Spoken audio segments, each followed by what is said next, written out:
জান অন্ধকার কবরে সবারই যাইতে হবে গো, আজ না হয় কাল তুমি যাইবা কবরে, যাওয়ার সময় দেখে বেঁচে গো। তোমার ওই ব্যক্তিকে এক নজর দেখবা, বেশি দেখতে পারবা না, মাত্র একবার দেখবা, ঠিক আছে। আর কি শর্ত? যে আরেকটা শর্ত হলো ওই ব্যক্তির সাথে কোনো কথাবার্তাও বলতে পারবা না। ওই ব্যক্তির সাথে কোনো কথাবার্তা যদি বলো তাহলে কিন্তু আমি দেখাবো না। মূসা আলাইহিস সালাম বললেন ঠিক আছে, ওই ব্যক্তিকে বেশিক্ষণ দেখবো না, ওই ব্যক্তির সাথে কথাবার্তা বলবো না, এরপরে আমি ওই ব্যক্তিকে দেখতে চাই, ব্যক্তিরা কেমন ওই ব্যক্তিকে আমি দেখতে চাই। আল্লাহ তাআলা বললেন মুসা রে, ওই নদীর পাড় দিয়া যে একটা রাস্তা গেছে, ওই নদীর পাড় দিয়া তুমি সকালবেলা উঠে ওই নদীর পাড় দিয়া সোজা সোজা তুমি চলতে থাকবা। সর্বপ্রথম যে ব্যক্তির সাথে সাক্ষাৎ হবে তুমি মনে করবা ওই ব্যক্তি হলো গুনাহগার, ওই ব্যক্তি হলো জাহান্নামী। মূসা আলাইহিস সালাম বললেন মাওলা ঠিক আছে, আপনি যা বলছেন তা অক্ষরে অক্ষরে পালন করব। মূসা আলাইহিস সালাম যখন নাকি সকাল করলেন, সকাল করার পর তিনি নদীর কিনারা দিয়ে হাঁটতেছেন, আস্তে আস্তে যাইতেছেন, অগ্রসর হইতেছেন। অনেক দূর যাওয়ার পর কাউকে দেখা যায় না। মূসা আলাইহিস সালাম বলতে লাগলেন আল্লাহ তাআলা তো বলছেন ভুল না, নিশ্চয় আল্লাহ তাআলা দেখাইবেন, কিন্তু কোথায়? ধৈর্য হারা হইলে তো চলবে না। আবার মূসা আলাইহিস সালাম সামনে চলতে লাগলেন। অনেক দূর যাওয়ার পর দূর থেকে মনে হয় একটা মানুষের অবয়ব দেখা যায়, মানুষের একটা চেহারা দেখা যায়। মূসা আলাইহিস সালাম ভাবতে লাগলেন আল্লাহ তাআলা তো বলছেন সর্বপ্রথম যে ব্যক্তির সাথে সাক্ষাৎ হবে ওই ব্যক্তি হলো গুনাহগার। আল্লাহ তাআলা বলছেন একবার তাকানোর জন্য, আল্লাহ তাআলা বলছেন কথা না বলার জন্য। এই জন্য ওই ব্যক্তির প্রতি আমার লক্ষ্য রাখতে হবে, কারণ ওই ব্যক্তি যদি আমার পাশ কাটিয়া চলিয়া যায় হয়তো আমার ওই ব্যক্তিকে আর দেখা হবে না। এই জন্য মূসা আলাইহিস সালাম আস্তে আস্তে সামনে অগ্রসর হইতেছেন, ওই ব্যক্তি আস্তে আস্তে সামনে অগ্রসর হইতেছে। কাছাকাছি যখন নাকি হয়ে গেল, মূসা আলাইহিস সালাম একবার দেখলেন, একবার দেখে তিনি তিনার দৃষ্টি নত করে তিনি তুর পর্বতে চলে গেলেন। সারাদিন তিনি আল্লাহ তাআলার ইবাদত বন্দি করলেন। সারাদিন আবার আল্লাহ তাআলার ইবাদত বন্দি করার পর আসরের নামাজের পরে মূসা আলাইহিস সালাম আবার আল্লাহ তাআলার দরবারে দুহাত তুলে দিলেন, মাওলা আপনার কাছে একটা আবদার করছিলাম, আপনি রাখছেন। মাওলা গো, আমার তো মন চাইতেছে আজকে একজন আমলওয়ালা ব্যক্তিকে দেখতে, যে ব্যক্তির প্রতি আপনি সন্তুষ্ট। আল্লাহ একজন আমলওয়ালা ব্যক্তিকে দেখতে চায়, যে ব্যক্তির প্রতি আপনি সন্তুষ্ট, যে ব্যক্তিকে আপনি জান্নাতে দিবেন, এমন একজন ব্যক্তিকে দেখতে চাই। মাওলা মন চাইতেছে দেখার জন্য। আল্লাহ তাআলা বলতেন মূসা রে, তোমার মনে হয় চাহিদার কোনো শেষ হবে না, আমার দ্বারা দেখানো সম্ভব না, আমি দেখাবো না। কারণ আমল যদি দেখাই হয়তো ওই ব্যক্তির ভিতরে রিয়া আয়েশা যাইতে পারে, অহংকার আয়েশা যাইতে পারে, আর অহংকারের কারণে ওই ব্যক্তির আমল নষ্ট হইয়া যাইতে পারে, আমি দেখাবো না। মূসা আলাইহিস সালাম বারবার রিকোয়েস্ট করতেছেন। আল্লাহ তাআলা বলতেন ঠিক আছে দেখাবো ঠিকই, কিন্তু শর্ত হলো দুইটা। কি শর্ত? যে ওই যে সকালের শর্ত, এক নাম্বার শর্ত হলো তুমি ওই ব্যক্তিকে একবার দেখবা, বেশি দেখতে পারবা না। আর দুই নাম্বার শর্ত হলো ওই ব্যক্তির সাথে কোনো কথাও বলতে পারবা না। ঠিক আছে, এরপরেও দেখতে চাই। মূসা আলাইহিস সালামকে আল্লাহ তাআলা বললেন, মূসা সকালে যে রাস্তা দিয়ে তুমি আসিয়াছিলা ওই রাস্তা দিয়ে তুমি আবার যাও। তুমি সর্বপ্রথম যে ব্যক্তিকে দেখবা মনে করবা ওই ব্যক্তি হলো আমার পছন্দনীয় ব্যক্তি। বলেন না সুবহানাল্লাহ।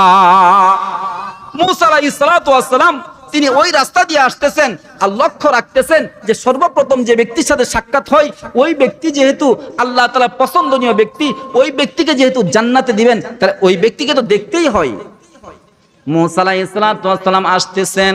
অনেক দূর আসার পর হঠাৎ করে একজন ব্যক্তির সাথে সাক্ষাৎ হয়ে গেল। মূসা আলাইহিস সালাম যখন নাকি ওই ব্যক্তির মুখের দিকে তাকাইলেন, মূসা আলাইহিস সালাম আশ্চর্য হয়ে গেলেন। মূসা আলাইহিস সালাম বলতেছেন আমি কি দেখলাম, কি দেখলাম, কি দেখলাম। আমি তো আমার নিজেকে বিশ্বাস করতে পারতেছি না। আল্লাহ তাআলার দরবারে দু হাত তুলে দিলেন, মাওলা আমি তো আপনার কাছে জানতে চেয়েছিলাম, আমি তো আপনার কাছে চেয়েছিলাম যে আল্লাহ আপনি একজন জান্নাতি ব্যক্তিকে দেখানোর জন্য, একজন আমলওয়ালা ব্যক্তিকে দেখানোর জন্য, কিন্তু আল্লাহ আপনি এমন একজন ব্যক্তিকে দেখাইলেন যে ব্যক্তিকে সকালেই দেখিয়েছিলেন। আল্লাহ আমি তো গুনাহগার ব্যক্তিকে দেখতে চাই না, আমি তো দেখতে চেয়েছিলাম একজন আমলওয়ালা ব্যক্তি, যে ব্যক্তির আমলের প্রতি আপনি সন্তুষ্ট। আল্লাহ তাআলা মূসা আলাইহিস সালামকে বললেন, মূসা রে, সকালবেলা যখন নাকি তুমি ওই ব্যক্তির সাথে সাক্ষাৎ করেছিলে, সকালবেলা যখন নাকি তুমি ওই ব্যক্তিকে দেখেছিলে, ওই ব্যক্তির প্রতি তুমি এমন ভাবে তাকাইছিলা, ওই ব্যক্তির ভাবে তোমার দিকে, তুমি যে ওই ব্যক্তির দিকে তাকিয়েছিলা, তাকানোর কারণে ওই ব্যক্তির মনে অনেক কষ্ট পাইলো।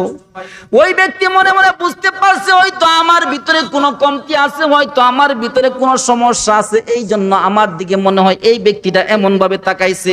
সে তো চিনে না যে তিনি হলেন আল্লাহর নবী। তিনি মনে মনে অনেক কষ্ট পাইলেন। কষ্ট পাওয়ার পর তুমি ওই দিক দিয়া তুর পর্বতে চলে গেলা, আর ওই ব্যক্তি একজন নির্জন জায়গায় গিয়া সে আল্লাহ তাআলা, আমি আল্লাহ তাআলা ইবাদত বন্দি করতে আরম্ভ করলো। আল্লাহ তাআলার দরবারে দু হাত তুলে কান্নাকাটি করতে আরম্ভ করলো।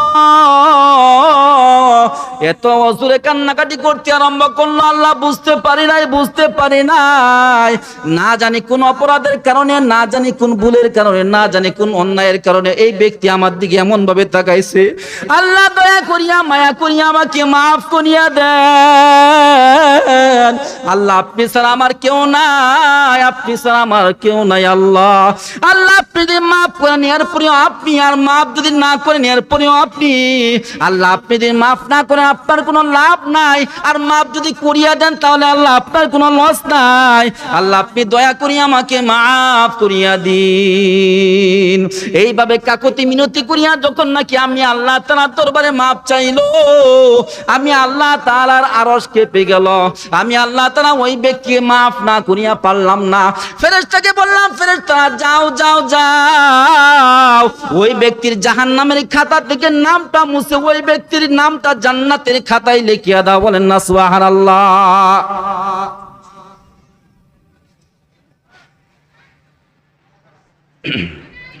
ওই ব্যক্তির নামটা জান্নাতের খাতায় লিখিয়া দাও। মূসা আলাইহিস সালাম বললেন, মাওলা গো, আপনি মানুষকে এমন ভাবে মাফ করেন যে মাফের কোনো সময় লাগে না, যে মাফের জন্য তেমন কোনো জিনিসের প্রয়োজন হয় না। আপনি যদি কারো কান্দা পছন্দ করেন, কারো ক্রন্দন যদি আপনি পছন্দ করেন, তাকে মাফ করিয়া দেন। আল্লাহ আমার দ্বারা যদি কোনো অন্যায় হয়ে থাকে, আমার দ্বারা যদি কোনো অবিচার হয়ে থাকে, দয়া করিয়া মাফ করিয়া দেন, দয়া করিয়া মাফ করিয়া দেন। আল্লাহ আপনার কাছে কখনো এমন কোনো কিছু বলবো না যে কিছু চাওয়ার কারণে আল্লাহ আপনি আমার প্রতি অসন্তুষ্ট হয়ে যাবেন। আল্লাহ আপনি দয়া করিয়া আপনার রহমতের চাদর দ্বারা আমাকে আবৃত করিয়া নেন। আল্লাহ আপনি দয়া করিয়া ওই বান্দাকে যেমন ভাবে নাকি আল্লাহ আপনি বেগুনা মাসুম করিয়া দিয়েছেন, আল্লাহ আমার যারা যদি অন্যায় হয়ে থাকে তাহলে আমাকে এইভাবে বেগুনা মাসুম হিসেবে আল্লাহ আপনি কবুল ও মঞ্জুর করিয়া নেন। এইভাবে মূসা আলাইহিস সালাম, দেখেন মূসা আলাইহিস সালাম তিনি যখন নাকি আল্লাহ তাআলার কাছে চেয়েছিলেন একজন গুনাহগার ব্যক্তিকে দেখার জন্য, একজন গুনাহগার ব্যক্তিকে দেখার জন্য বলেছিলেন, আল্লাহ তাআলা গুনাহগার ব্যক্তিকে দেখাইলেন। আবার যখন নাকি একজন নেককার ব্যক্তিকে দেখতে চেয়েছিলেন, আল্লাহ তাআলা ওই ব্যক্তিকেই দেখাইলেন।